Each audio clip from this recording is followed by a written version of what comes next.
Hey, what's going on, everybody? David Noy with SpeakEasy HR, presented by Payroll Partners. We are back with another episode. It is July 14th, middle of the year. It's hot in most parts of the country, but we are here to hang out and talk with another awesome guest for episode 38.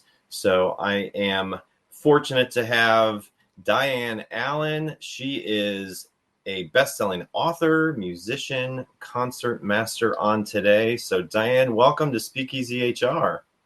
Thank you so much, David. This is my idea of fun. Yeah, we're going to have a lot of fun today. We're going to get into a lot of stuff, including your awesome book, Flow, that came out last September.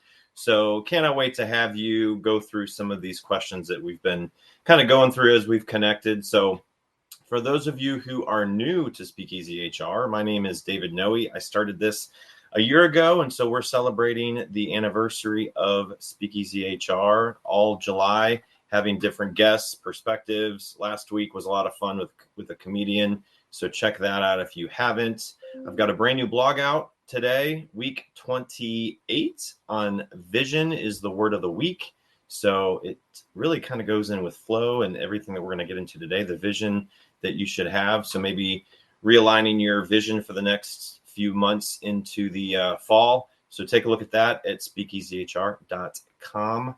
So we are going to play a couple of lightning round envelope icebreaker game with Diane. So we are live too on YouTube and LinkedIn. If you are watching, have any questions, chime in, ask us questions. We would love to hear from you if you are watching live. So Diane, for people that don't know you, if you want to kind of explain your background and in music, I know you've done a lot in your past. So let us know a little bit about you. Well, it's such a pleasure to be here. Thank you so much. It's interesting if I go in reverse order. I'm currently somebody who speaks about flow state, and flow state is something that encompasses all. It's under the umbrella of positive psychology, and it helps us to deeply engage with our work, perform beyond what we thought we were capable of, to be able to find fulfillment in our work, and to be happy, to increase happiness in life. And so you'll find me these days on podcasts like this. I've been on a number of SHRM state conference stages speaking about this. And I also perform. I'm a violinist. I was the concert master of the Central Oregon Symphony for 15 years. And I grew up playing the violin since I was 8 years old. And so when a musician gets into the music, they're getting into the flow state. And when an athlete is getting into the zone, they're getting into their flow state. But everybody is wired for this. And there's no reason why we can't all experience the same that, people like me and athletes and my son who's a pilot, we rely on peak performance at all times. And accessing the flow state is like the most rewarding and refueling way. So I'm just like a teacher at heart. I taught violin for 28 years. And now I prefer to speak to many to help empower people to activate their flow state and to, really find the joy and meaning in your own work. Yeah. Yeah. And loving what you do, I feel like in this day and age and people having so many options of work, it'll change. I think technology and the way AI is shaping the workplace, things are going to change, and people, they want to love what they do and they want to feel passionate about their work. So a lot of people aren't there. They're just very disengaged with their job, their boss, their company. They change jobs every year or two. And so I think a lot of what you talk about in this book, Flow, is going to help people, or, really a manager that wants to get into a better flow state with their team. So cannot wait to dive into all of that with you. And again, we are live on LinkedIn and YouTube. So if you are watching, feel free to chime in and ask questions along the way. So, all right, are you ready to pick a number 1 through 15 for the envelope icebreaker game? So think about your number And after this quick little segment, I will ask you for your number, and we might play a couple here. So hold on. Okay.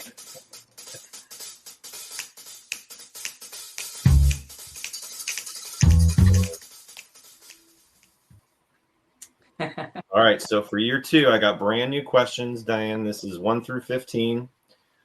All you got to do is pick a number, and I will tell you what the question is. Number 7. Number 7. Where are we at here? There we go. All right. Number 7, she's got.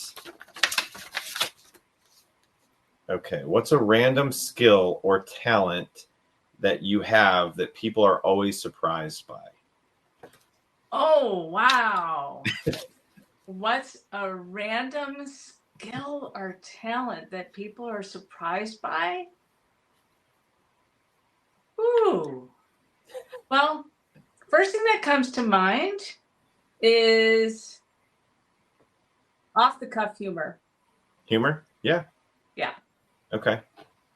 Is that something you always had, or like growing up, did you always have humor that with friends, or was that more just recently? Like when did that start? I think it's always been there, but it keeps developing. Yeah. And That's I think good. that the aspect of surprise, right, is when you're talking with people and something pops out of my mouth and there's a lot of laughter, there's immediate surprise. So that's why it came to mind. Good. That's awesome. I love that. I've got someone chimed in. I love the incorporation of flow state in the dialogue. So thank you for tuning in, Artrell. David, I love that question. It's yeah, very good. Love it. All right. I'm going to let you pick one more, Diane. 1 through 15, not 7. Okay. We'll go for number 3. Number 3. I forgot the questions I even put in here. So open the envelope, please. Okay. If you had a resume fun fact section, what would it say? A resume fun fact section would say that, yes, I have skydived not once, but twice. Really? And they were really life-changing experiences. Really? Okay. Mm-hmm. I have never done it. I never want to do it. I don't know. Maybe one day. I don't know. That's something I'm dreaming to do one day. It's not on my bucket list. But. Yeah. It was flying for a skydiving company was the first real job that my son got as a pilot. And it's just an hour drive away. And it's like, of course I have to go. Everything he does, I have to do, right? So he was the pilot. And the first jump, what came to me afterwards was, I am more capable than I think I am. And I think most people feel that. And it's not until you're pushed, a lot about flow state is being just outside of your comfort zone. And that's like to a lot of people, everybody has their own concept of what risk is, right? Right. But it is that stretchingness, that pulls the best out of us. So that was the first jump. The second jump, and I was also naive. I didn't know what it was going to be like, right?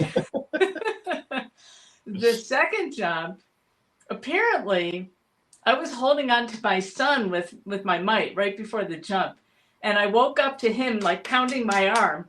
I guess I was like gripping on for dear life because I had already known what it was going to be like. The first time I was kind of like, okay, well, let's just do this, right? So I was already anticipating. And then in that moment, I realized I had a choice. Either I'm going to hold on to this fear or I have to let go. And I'm not kidding you. I saw in capital letters, TRUST, the word trust. I let go. We jumped. We did a backflip, came out on our bellies. We rode the wind. I could feel like what it must be like for a bird to feel the wind underneath their wings. I could feel us steering the wind. When the parachute is deployed, right? There's a huge upsurge, right? There's like a big lift, And then we did all kinds of, fun ways on the way down. So when we got down to the ground, the tandem flight instructor who I was attached to, right, to do all this, he said, okay, tell me what we did. And I replayed everything that we just did. And he said, are you kidding me? He said, you were fully present from beginning to end. Wow. And that is, I think, another aspect of flow. There's like this deep presence. Like you really, being in flow literally turns off your fight or flight response. Yeah. Yeah. Yeah.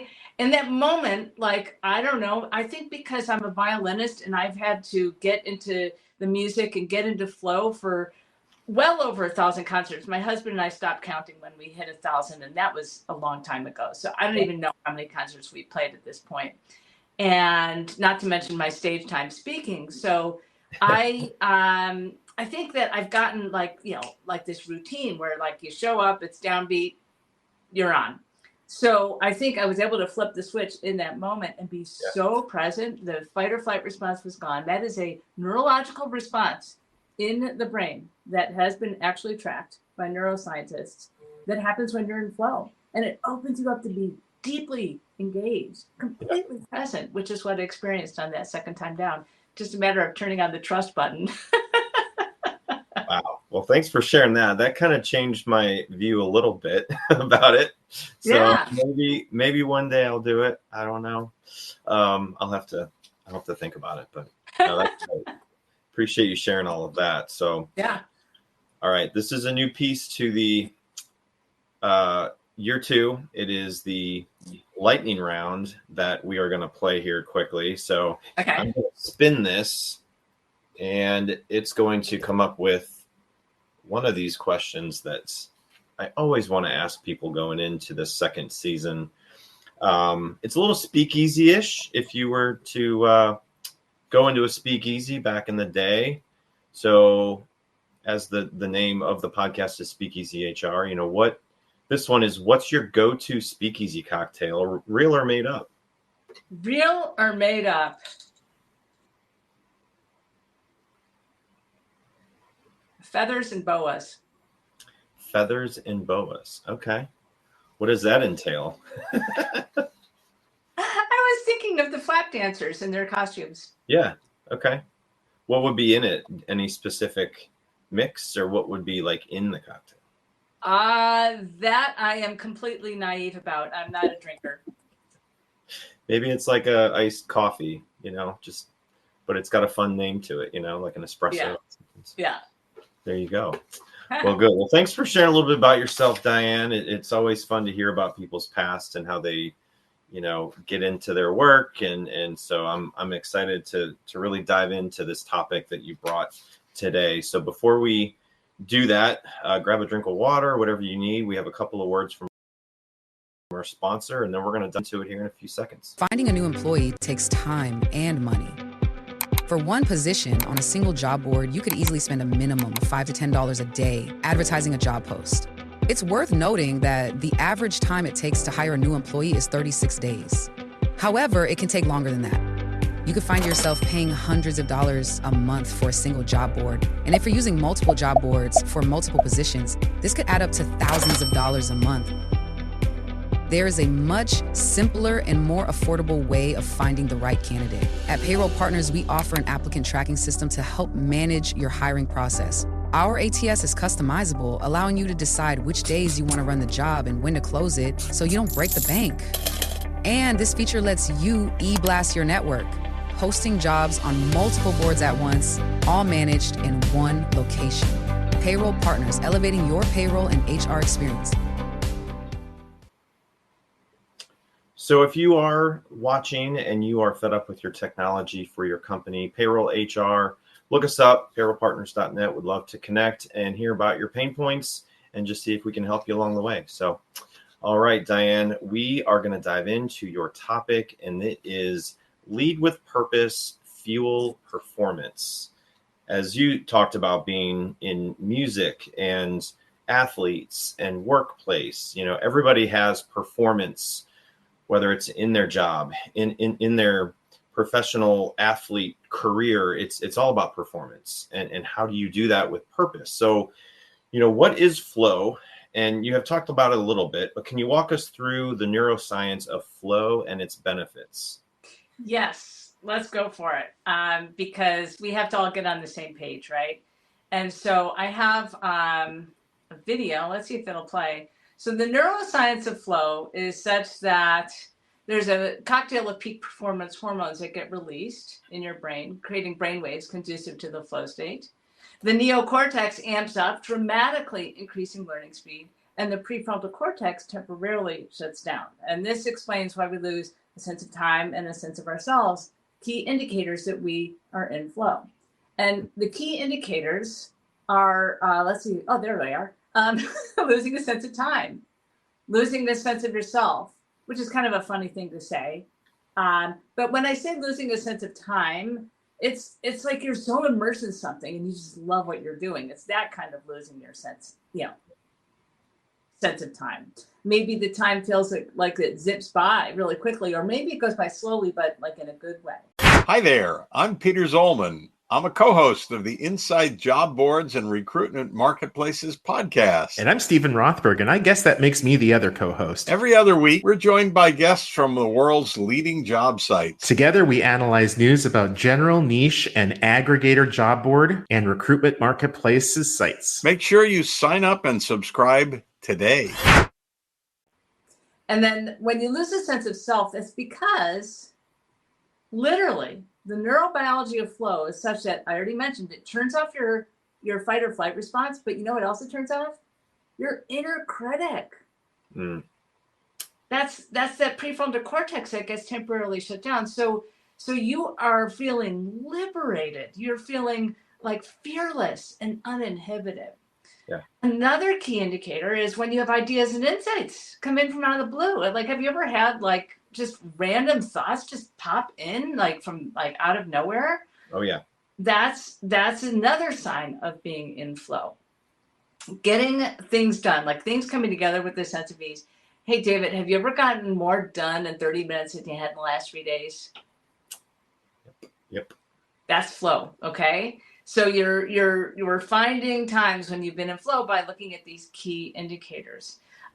There's a negative feedback loop is when you're pouring yourself into your work, there's no energy coming back and it ends up being draining and it pulls you down. Yeah. But when you're working in flow, it is so rewarding that it refuels you and you get into a positive feedback loop. And the positive feedback loop is one thing, but its impact on mental health is another. I think we all remember, I think I have that slide up next year. I think we all remember Adam Grant in the pandemic talking about languishing. It was like, this is what we're all feeling. And it was such a relief to hear the word languishing. Oh, there's a label for what I'm feeling. Well, most people remember that, but what they don't remember is that Adam Grant specifically stated that the antidote to languishing is to activate your flow state. So on the mental health spectrum, between depression and flourishing, the midway point is languishing. And you, the more you're in flow, like I mentioned, you're deeper you are engaged, right? Yeah. And so this is, under, like I said, under the umbrella of positive psychology. And so like this kind of hits on some of that psychological aspects. So experiencing more meaning, joy, and fulfillment, how can you connect with yourself in a way and connect in your flow in a way that you can be so well rehearsed and practiced at activating it that you can, conjure this up for yourself at any moment of time. And that's the kind of training that I've been, feeling like that's my mission in life. Yeah. So how does flow help people overcome uncertainty and disruption? Right. So I think that it grounds people, first of all. Like when you're in this level of uncertainty, you're not grounded, right? You're kind of getting swept up. It's like, who are you being in the midst of all of this? And I'd like to talk about, like, in a world of do, right? We get really caught up with that. And so when you're checking things off your task list, you do get a dopamine hit, but it's oftentimes like eating cheap candy. It tastes great in the moment, right? And then you feel crappy later on because that to-do list never ends. Yep. So the real question is, how are you being when you are doing? And I feel like when people are in flow, they are really being in their most unique self. They're your secret sauce. So Martin Seligman, he was the first person. Yeah, I think this is right. The first person who, he's the person who came up with the term positive psychology. Positive psychology is taking a look at what's working well, reverse engineering it so that you can create more of that goodness in your life, right? Instead of all of the digging up all of the old stuff, right? So and then flow is something that he mentioned, is that when you're in this state of flow, that you experience more happiness and joy in your life.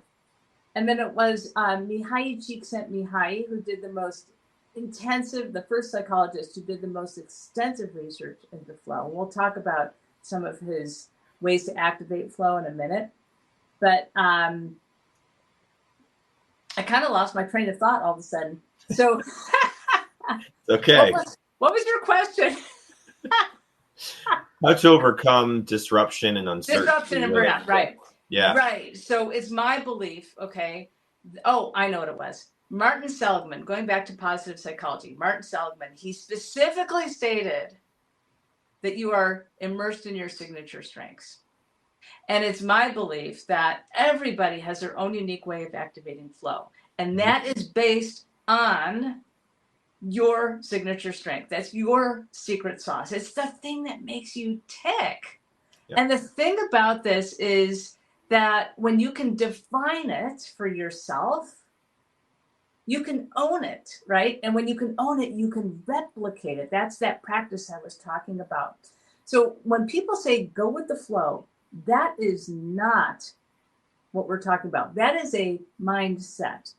And it is passive. It's meaning to like let go and let it happen, which a lot of times when you are in flow, it does feel like that. Yeah. But when you are actually in the flow state, you are active. You are actively engaged in something.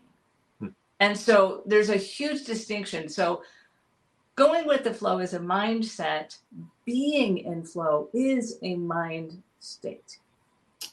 So with regards to uncertainty, grounding yourself, knowing who you are, being your own pillar as you're navigating uncertainty.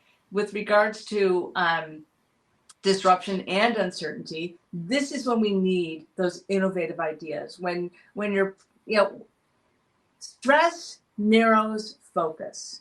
Mm-hmm. Flow broadens focus.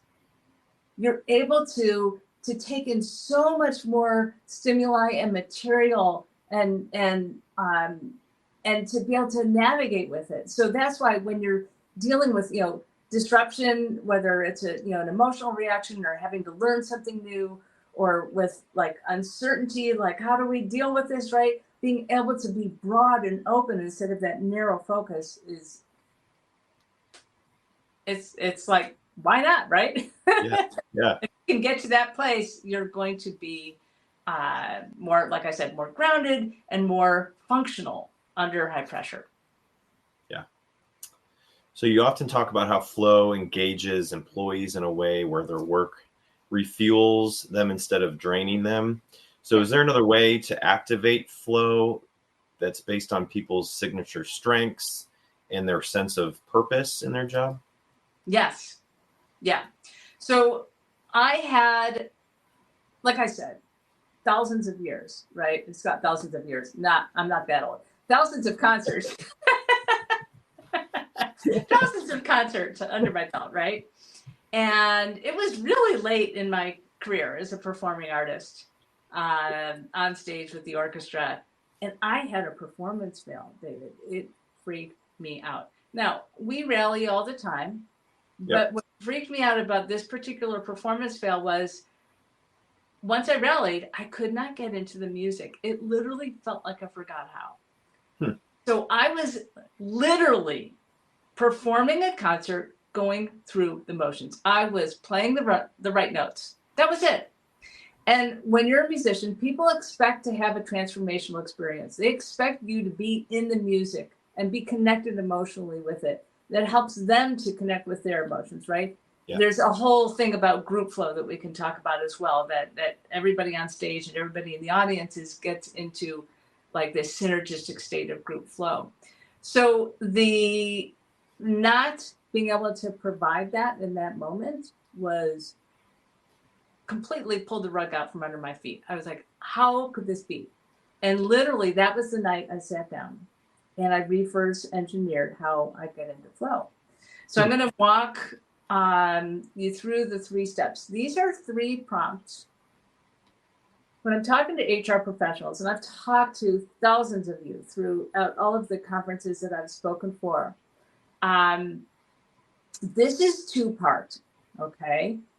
You need to apply this to yourself, and you need to use this when you're putting your coaching hat on to help somebody who's perhaps struggling with their work. And if you want to help them to reconnect. So there's 3 simple prompts. And like I said, you can apply this to yourself. And then I want you to be able to also talk somebody through figuring out what I call your flow strategy. This is your unique way of activating flow. And so the first place is just to determine, where are you? So I just want to backtrack for a second. I like to say what's really important to me is that people love what they do. And very recently, only a few weeks ago, somebody asked me, why do I feel that way? Like, what does that come from in my background? And I was like, oh my gosh, my mom, she was a prolific painter. And if she wasn't working, she was on the easel painting. So in her downtime, right, that's what she was predominantly doing. It was just her pride and joy and you know, her ability to be able to create something and, you know, right? So she would do what she loved after work, okay? My dad, he brought what he loved to a job that paid the bills. He was a salesman. He was a salesman for decades. And we had different sales jobs, but he was always a primarily salesman. And for him, it was always about connecting with people and being of service. Yep. Like that was always there. And I don't think it mattered what he did, as long as he was able to connect with people and to be of service. And I realized that I am so fortunate that I grew up in an environment where everyone loved what they were doing. I mean, how rare is that, right? And this is like really a recent, very recent revelation. Boy, my tongue's a little twisted today. Revelation. So when we talk about where are you when you get into the flow state the most, right now, I want people to, it doesn't matter, right? You just heard my example with my parents. Doesn't matter if you're doing something after work or it's something during work, okay?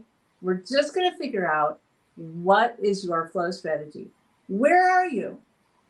And what you want to do is go back to that list of key indicators. By the way, I have the Cliff Notes for everybody. That's a really antiquated term. We could say the AI notes, but I wrote them. So they're like an AI summary, but I wrote them. So they're like, yeah.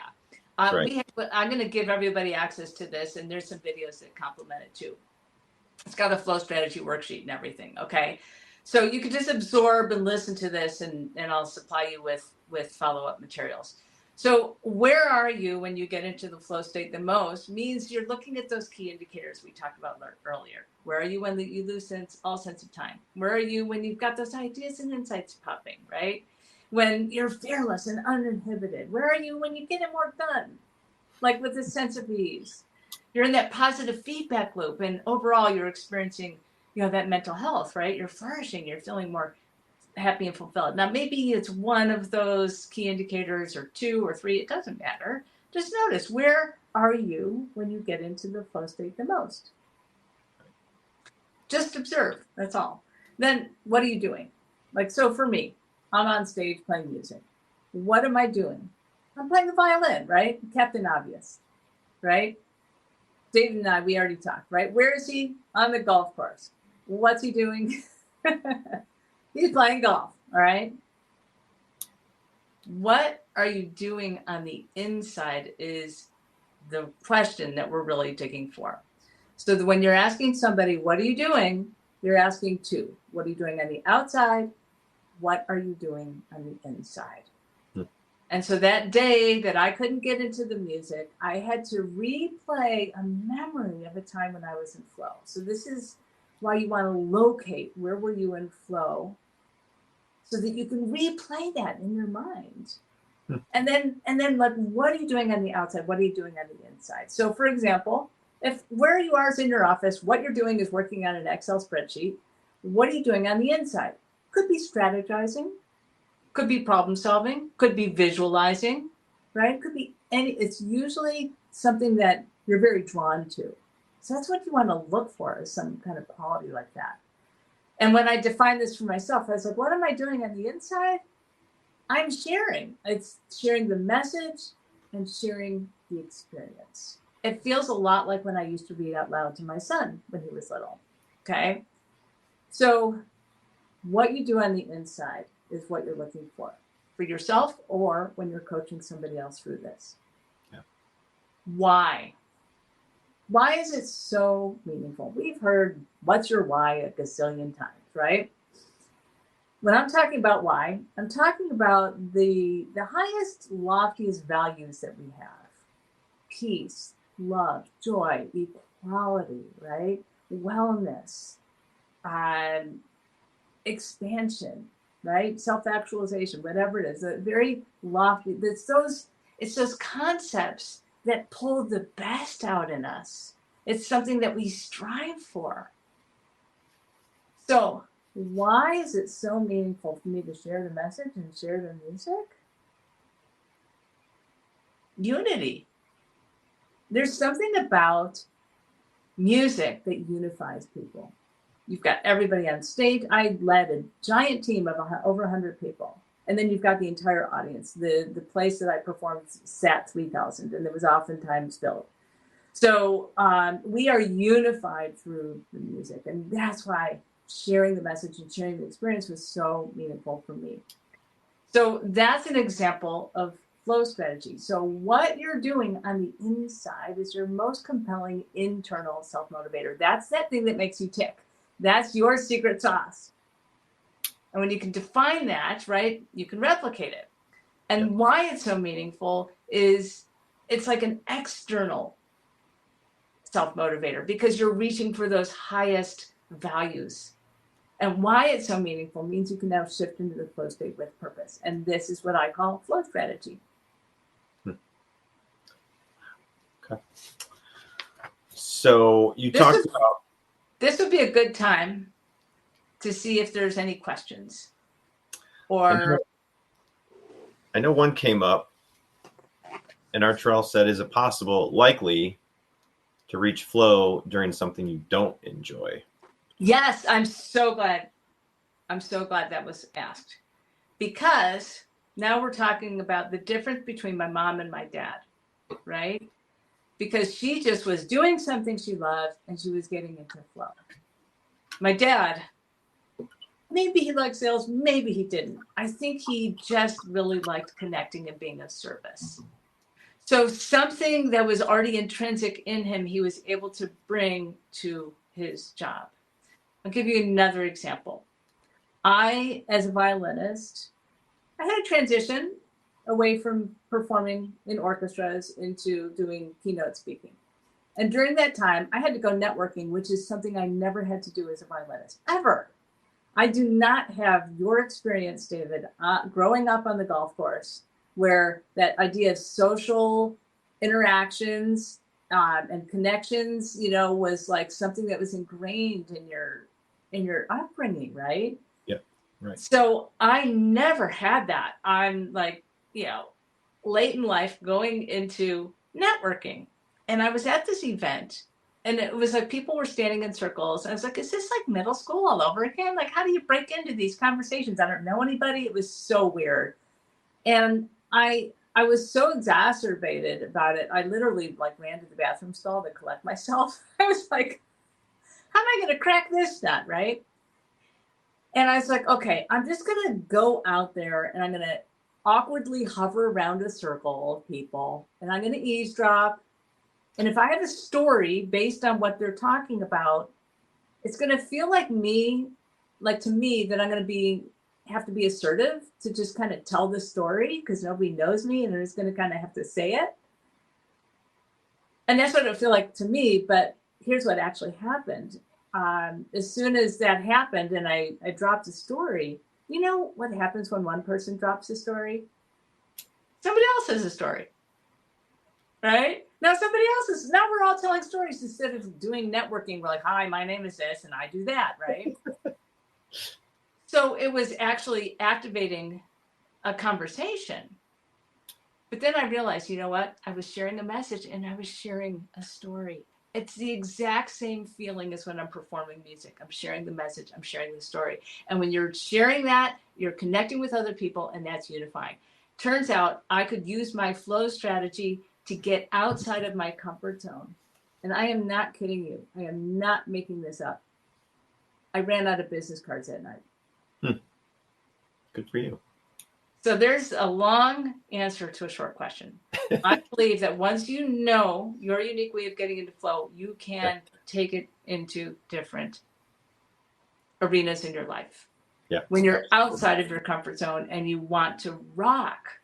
Here's another thing. I can't believe it. I lost it again.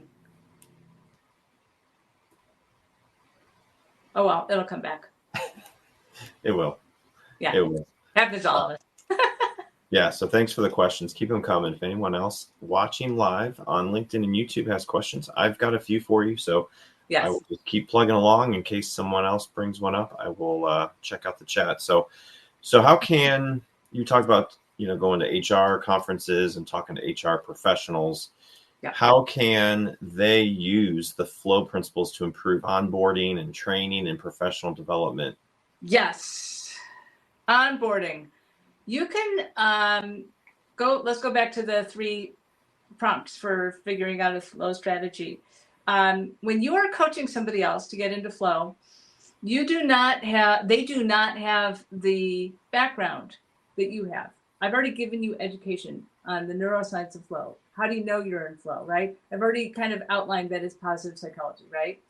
If you say to somebody, let's say you're in an interview process and you're saying, hey, where are you when you get into flow state the most? They're going to look at you funny. So in this case, you're going to use the key indicators. Where are you when you lose sense of time and you just love what you're doing?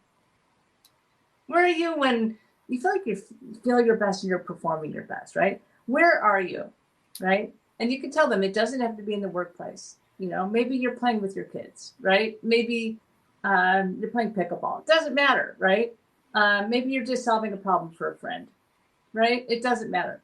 And then, just talk people through it. What are you doing? What are you doing on the inside? And why is that so meaningful for you? Because you're going to find out if you have the luxury of time in an interview to actually go through a coaching like this, right? It's because they're basically coaching prompts. Right. You will find what really makes that person tick. Right. And if you can help them match that with a job that you're offering, then you're going to retain, right? Yeah. So that was, you said there were 3 things that you said. That was the first one. What was the second one? Onboarding, training, professional development for training. HR. Right. Yeah. So, for example, I have a training event coming up in a week and a half, and it's a company that is grooming I think they're all in their 20s. There's going to be 7 people that this company is specifically grooming these people to be leaders. They are pouring everything they can into them. And so I feel very connected with people in their 20s, because a lot of people who are now in their 20s and 30s are people that I have taught violin to, and my son is in that age grade. So I feel like I really connect with that kind of group of people, and I could speak to them. So we're going to be going through, like, helping them figure out what is their unique flow strategy. And there's another technique I'm going to show you in a minute here to activate flow that that has solved a lot of problems for people in the HR world. So we'll get to that in a second. And then so we had onboarding, training, and Professional development. Professional development. Do I need to connect the dots? How can you show up more authentically, more grounded? How can you develop your leadership? Let's talk about that. Yeah. Because it's contagious. Flow is contagious. So when you are coming from what's so meaningful for you on the inside, and why it's so meaningful, right? You're coming from a place of purpose, and you are activating the 40,000 neurons in your heart. When you're thinking of purpose, you are not feeling it in your head, okay? So when you're thinking of purpose, it activates the 40,000 neurons in your heart. Now, very different from most people. As a musician, a symphony would be 45 minutes up to 90 minutes, right? Which means that we are steadily engaged for a very prolonged period of time in a sense of meaning and purpose. We are exuding that. We are feeling that in our heart. And according to the Heart Math Institute, your heart, when it's activated in this way, the energy reaches out 3 feet all around you. Let's go back to my orchestra picture.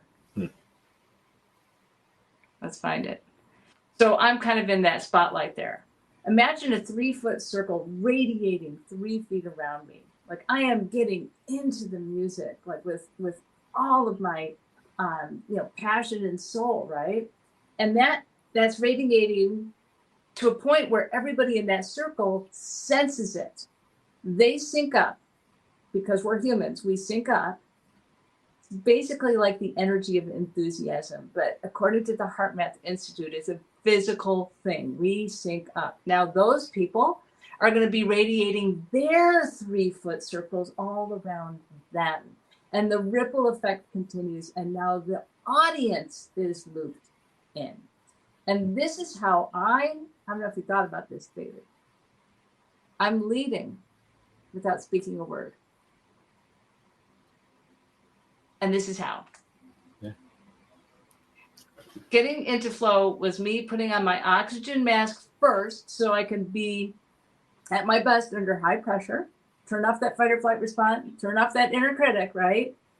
Be at my best, exceed. I very frequently, I would perform better on stage than I would in the practice room.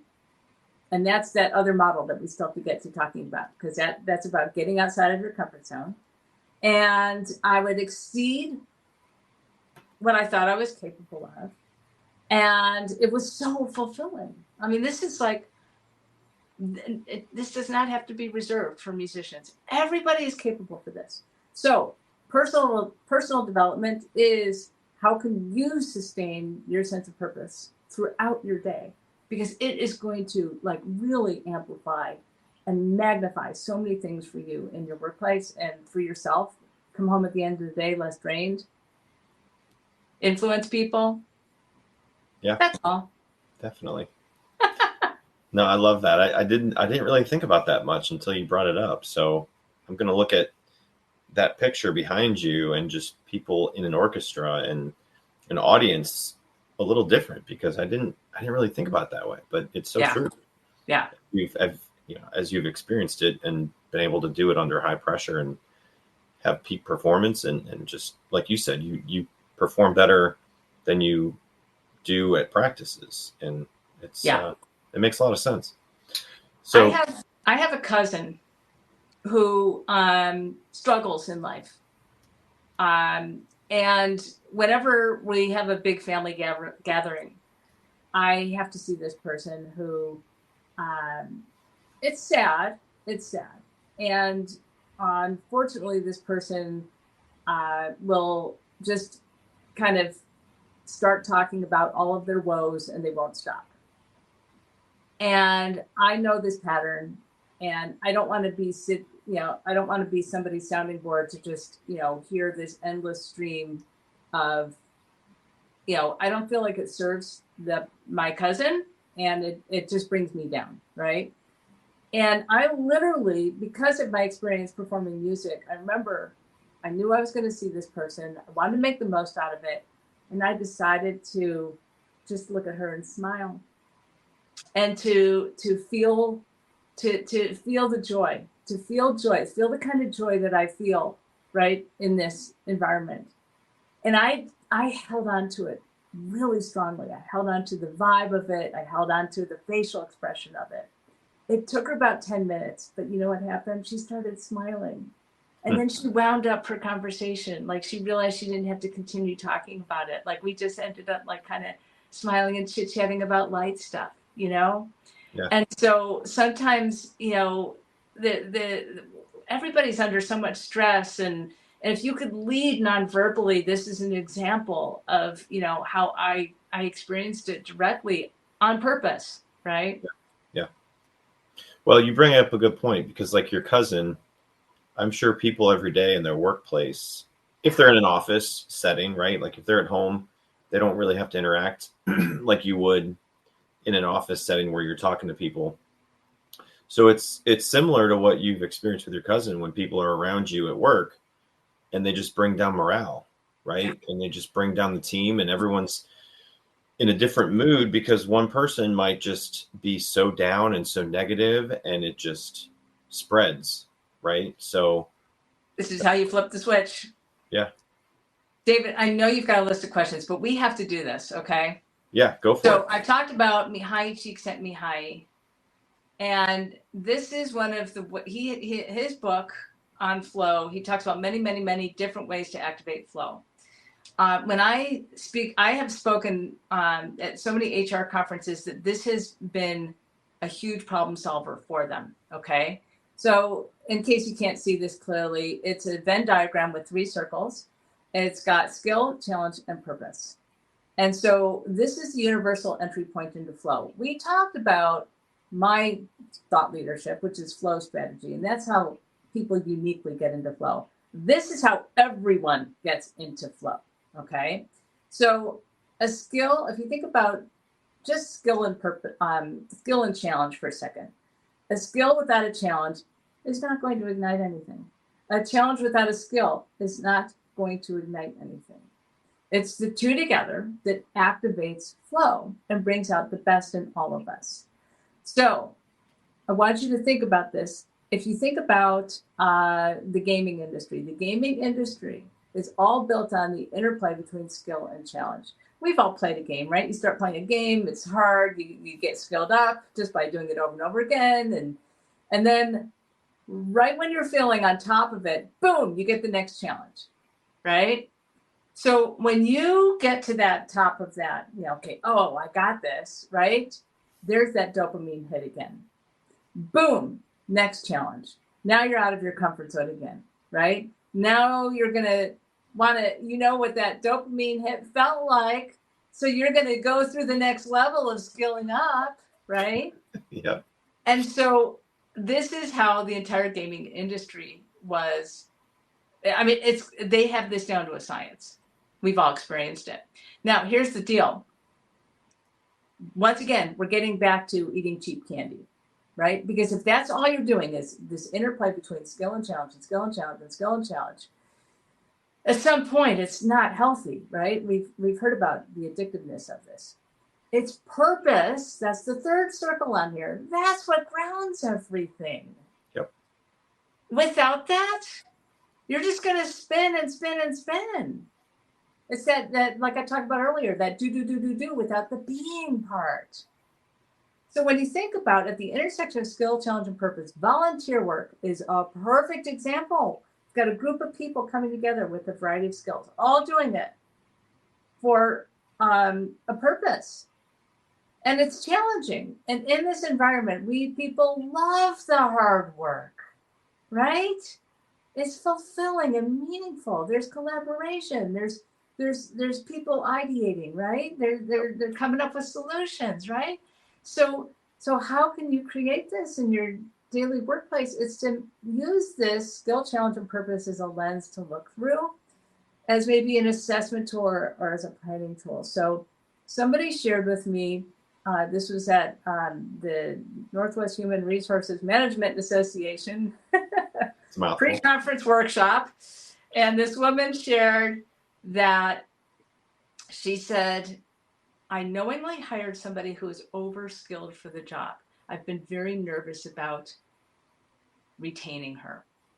And she said, I have been so on eggs and walking on eggs, like not even knowing how to broach the topic with her. But she says, now I know. I just have to ask her, what are there skills you'd like to be learning that we could support you with? What kind of challenges do you like? And are you finding enough purpose in your work? Exactly. At that same event, somebody else shared, learning a new skill is a challenge and purpose will keep you motivated. But once that skill is honed, you've got to re-challenge it and repurpose it if you're going to keep somebody engaged with their work. Yep. Alaska. I was at the SHRM conference last October. After I talked about skill, challenge, and purpose, this gentleman came up and he introduced himself. He said, I process all of the workplace injury reports in the fishing industry in all of Alaska. This is a huge industry. Yeah. He said, there are two jobs I want to describe to you. One, where people have to put their whole body into pulling this machine down and processing the fish. And next to this, there's a window, a glass window, where you can see the results of your work, the fish stacking up. He says these people have to put their entire body into this. It's incredibly physical. The other job, conveyor belt, fish coming in off the boats, people washing the fish. All right, David, which of these two jobs has the highest workplace injuries? I would say the one that you first described, where they were using all of their strength to do their job. Right? And of course, it's not. Yeah, I figured. So what's the issue with the fish on the conveyor belt? There's no skill, there is no challenge, and there's zero purpose. Nothing. And he sat there and he's like, oh my gosh, this is the solution. I've got to gamify this. I know we talked about, the game industry as, being like cheap candy, but he also knows that, you've got to create purpose as well, right? Yep. So the thing is that the people who saw, they put their whole self into the work, right, with that machinery, and then they saw the results of their work, right? That feedback mechanism really helps you to see the results of what you're doing. If you're just watching fish and you don't even see the results, right? So anyways, the ROI with a little bit of flow education is huge. And the thing about flow education is that everybody's wired for this. Everybody. Most people, when they get into flow, they're like, oh yeah, that's kind of that daydreamy pipe dream thing. Oh yeah, that's just unrealistic. Oh, those ideas and insights that I had, nah, just shut them down, right? Nah, why should I think of that?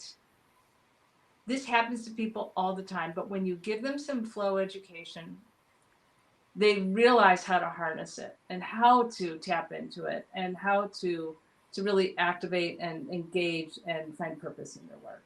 Yeah. That's a great story. I loved hearing about that. That was incredible. So if an HR leader wants to begin interacting flow into their organization, or really any business owner or manager, what's one action that they can take right now that creates that biggest return? Yeah, well, so we have these tools. Like I said, I've got a worksheet for everybody and a handout that has all of this information on it. So you can use the skill challenge purpose model right now as an assessment. Yeah. Right. If you need to sit down with somebody, or maybe it's a team, right? I worked with a team once who, I mean, they were totally skilled. The purpose was completely like clear, but when we talked about it through this lens, we discovered that each person in the team had a different concept of what the challenge they were currently facing was. Yeah. You know, so sometimes it's just as simple as like using it as an assessment tool. Then and then helping people figure out their own unique flow strategy, right? Being in your flow strategy, right? Because we talked about that energetic energy of enthusiasm and how it influences other people in such an amazing way. So those are some quick things you could do right now. Yeah. We did talk about our brand statements, you and I, before we got on. Yes. And I wanted to bring those up because I think this is such an important piece for everybody that's really going through and learning from you, Diane. So I created mine a few months ago. My personal brand statement is really, it's really encompassing everything that I'm involved in right now in my day-to-day work, in running a business with my wife. It's to create positive, meaningful experiences that inspire, uplift, and make a lasting impact on individuals. So I'm wearing a lot of hats in my job at Payroll Partners. And so creating that meaningful experience for our staff, for our employees, it's so important. So I will take a lot of what you taught us today because it really does help. And I want to teach other people that really can learn from this. So your personal brand statement that you gave was, you inspire and motivate people to activate their flow state, go beyond what they thought possible, and love what they do. I love that. And it's really, like I said, it's grounded in, love what they do. I grew up in that atmosphere with my parents, right? And I to be able to connect that dot and to go beyond what you thought capable of came from a question that was asked of me as like kind of a journal prompt. And it was like, what's the most common thing other people say about you? And it was, Diane gets me to do things that I never would have done before. And so to go beyond, and I think that's like integral with activating flow, like to get out of your comfort zone and be able to thrive and flourish. Yeah. Well, if you haven't heard of this book, Flow, I strongly suggest people to go out. Amazon, you can find it, correct? You can go, where else can you get it, Diane? Barnes and Noble. Amazon. So it's Flow, Unlock Your Genius, Love What You Do. I think it's an incredible book for people that don't love to read. It's not very long. So it's a really easy read. And it's one that I think you'll read and want to pass down to other people that you work with or family members. And it really is, I think, one of my favorite books this year that I've gone through. So well done on this. And I really hope other people take advantage of your work there. So I did want to bring this up for people that are watching live. This is a QR code to a site for Diane. And if you want to tell a little bit about what they'll get when they scan on this, Diane, and obviously we'll let people know where they can reach out to you if they're listening after the fact. But where does this go to? So this is just to a really quick little survey, and then you'll get access to a web page that has all of the notes that we talked about, plus the videos. There's a lot more information that we didn't get to today that's covered there. And it's an abbreviated version of the book. The book is the one that incorporates all of the stories and application, stories of things in action. Yeah, perfect. Well, good. Well, I really enjoyed our conversation. I love the stories you shared. I think what you're doing is fascinating and very important and fulfilling, it seems, for you. So well done on everything you've been doing, and best of luck. Is there anything coming up in the next few months? You said you were going to be doing some other speaking engagements, but where will you be, or any events you want to talk about and promote? Oh, not at this time, but I have some exciting things coming up. Okay. And I have I've been very involved in a music production project and a video production project that is taking up most of my summer. And Okay. then I have a lot of conversations in the hopper about events to come. So a little too soon to say. There you go. Well, good. Well, if you're on LinkedIn and watching, make sure to connect with Diane on LinkedIn. Or if you, by August 1st, if you email Diane, what's the email to connect with you to get their free book? So the first 5 people who would like a free book that I will mail to you, and we're going to include a door hanger that says, "Do not disturb, I'm in my flow." Yep, I got that. A lot of people have found a lot of joy in putting that on their office door so that they can focus and create a safe boundary for themselves to stay in flow. So the first 5 people, you can email me or send me a direct message on LinkedIn. And I'll give you the email address. It's diane@dianeallen.com, DIANEALLEN. And by August 1st, on or before August 1st of 2025, I will be happy to mail you a book. I'll even sign it. There you go. So go get your free book, contact Diane, and she will send it to you. And I did get my signed copy here, so take advantage of that if you are looking for a new book, and definitely recommend it. So Diane, it's been a pleasure to talk to you. I'm so glad we had you on today. I learned a lot and cannot wait to hopefully connect in the near future. But thanks for coming on. Thank you. Yeah, it's been great. So I wish you all the best. Have a great summer. And for those who are looking out for new episodes, we've got another one next Monday. So be on the lookout. It is posted on LinkedIn as an event. So episode 39 is next Monday. So Diane, thanks again. We'll talk to you soon. Thank you. Bye. Bye-bye.